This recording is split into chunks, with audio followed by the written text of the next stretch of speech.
రామ్ గోపాల్ వర్మ దాఖలు చేసిన quash petition పై ఇవాళ ఏపీ హైకోర్టులో విచారణ జరగనుంది.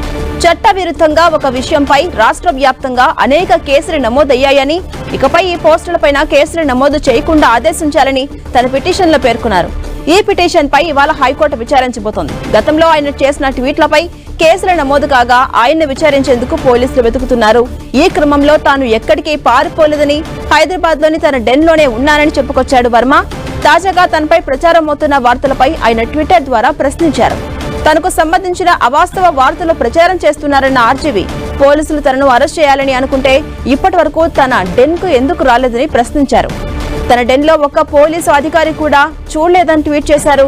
తన అరెస్టుకు వారెంట్ ఉందని పోలీసు బృందాలు వివిధ రాష్ట్రాల్లో వెతుకుతున్నాయని తప్పుగా చూపిస్తున్నారని పేర్కొన్నారు ఆర్జీవీ.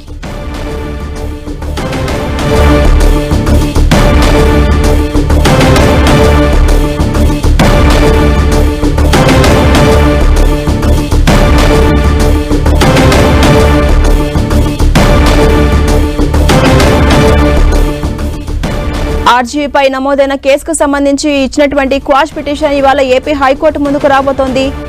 తనకు సంబంధించినటువంటి అవాస్తవ వార్తలు ప్రచారం చేస్తున్నారన్నారు ఆర్జీవీ. పోలీసులు తనను అరెస్ట్ చేయాలని అనుకుంటే ఇప్పటి వరకు తన డెన్ కు ఎందుకు రాలేదని ఆర్జీవీ ట్విట్టర్ ద్వారా ప్రశ్నించారు. ఇక అప్డేట్స్ మా ప్రతినిధి తిరుమలరావు అందిస్తారు. తిరుమలరావు, ఆర్జీవీ దాఖలు చేసినటువంటి క్వాష్ పిటిషన్ ఇవాళ ఏపీ హైకోర్టు ముందుకు విచారణకు రాబోతోంది. అప్డేట్స్ ఏంటి? ఝాన్సీ, ఏదైతే ఉందో ప్రముఖ సినీ దర్శకుడు రామ్ గోపాల్ వర్మ హైకోర్టులో క్వాష్ పిటిషన్ దాఖలు చేయడం జరిగింది. ఏదైతే ఉందో తను ఎక్స్ వేదికగా పవన్ కళ్యాణ్, అదేవిధంగా చంద్రబాబు నాయుడు వాళ్ళ మీద అసభ్యకరమైన పోస్టులు పెట్టారంటూ తనపై రాష్ట్ర వ్యాప్తంగా 4 ప్రదేశాల్లో కేసులు నమోదు చేయడం జరిగింది. ఈ కేసుకు సంబంధించి క్వాష్ చేయాలంటూ హైకోర్టులో పిటిషన్ అయితే దాఖలు చేయడం జరిగింది. దీనికి సంబంధించి ఈరోజు హైకోర్టులో విచారణ జరుగుతుంది.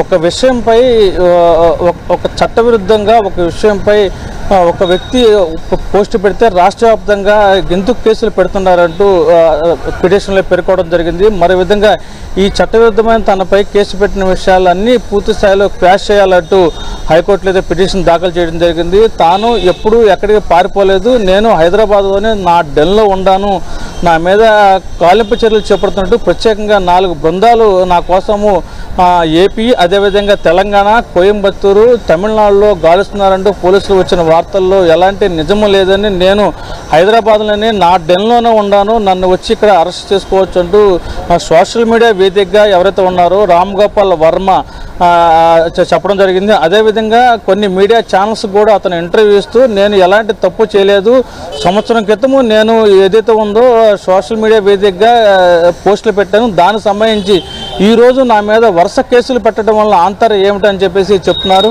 మొన్న ఏదైతే పిటిషన్ దాఖలు చేశారో ముందస్తు బెయిల్ పిటిషన్లో కూడా అతను పేర్కోవడం జరిగింది. 41 నోటీసులు ఇచ్చారు, నేను వర్చువల్గా దీనికి హాజరవుతానని చెప్పడం జరిగింది. అదేవిధంగా నేను హాజరవుతున్న సమయంలో పోలీసులు నా కోసం ఎందుకు గాలిస్తున్నారని చెప్పేసి చెప్పడం జరిగింది. పిటిషన్లో కొన్ని కీలక వ్యాఖ్యలు అయితే చేశారు.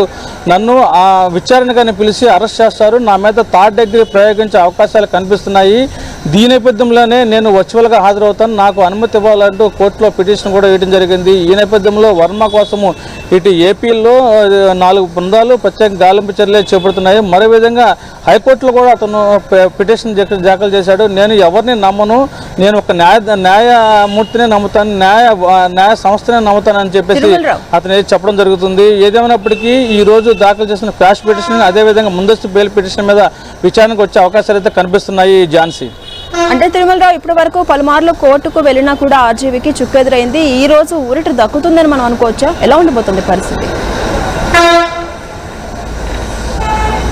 అంటే ఏదైతే ఉందో ఫస్ట్ ప్రకాశం జిల్లా పోలీసులు నమోదు చేసినటువంటి పిటిషన్ మీద క్వాష్ పిటిషన్ వేయడం జరిగింది. కోర్టు దీన్ని సీరియస్గా తీసుకుంది. ఎందుకు ఎఫ్ఐఆర్ క్వాష్ చేయాలి, మీకు 41 నోటీస్ ఇచ్చారు, మీరు వెళ్ళి విచారణకు హాజరవ్వండి అంటూ క్వాష్ పిటిషన్ కొట్టివేయడం జరిగింది. తర్వాత ముందస్తు బెయిల్ పిటిషన్ దాఖలు చేశారు, దాని మీద విచారణ అయితే కొనసాగుతుంది. తాజాగా మొన్న ఏదైతే ఉందో ఈ ఎఫ్ఐఆర్ మీద క్వాష్ చేయాలని చెప్పేసి మరో పిటిషన్ వేశారు. ఆ పిటిషన్లో చట్ట విరుద్ధంగా ఒక విషయం మీద ఈ రాష్ట్ర వ్యాప్తంగా పోలీసులు కేసులు నమోదు చేయటువంటి దీని మీద ఏదైతే నమోదు చేస్తున్నారో వాటి ఎఫ్ఐఆర్ నమోదు చేయకుండా ఉండేందుకు కోర్టు అనుమతి ఇవ్వాలంటూ దాన్ని క్వాష్ చేయాలంటూ పిటిషన్ దాఖలు చేయడం జరిగింది. దీని మీద ఇటు ముందస్తు బెయిల్ పిటిషన్ మీద ఈరోజు క్వాష్ పిటిషన్ మీద న్యాయమూర్తి ఎలాంటి విచారణ చేస్తారు, ఎలాంటి తీర్పు వస్తుందని చెప్పేసి ప్రతి ఒక్కరితో ఆసక్తిగా ఎదురు చూస్తున్నారు. ఈ నేపథ్యంలో రామ్ గోపాల్ వర్మ కూడా ఈ కోర్టు ఇచ్చిన ఆదేశాలు, అదే కోర్టు ఇచ్చిన తీర్పును బట్టి ముందుకు వెళ్లేందుకు కూడా చూస్తున్నట్టు మాకు తెలుస్తుంది. Jhansi. Right, thank you Tirumalarao.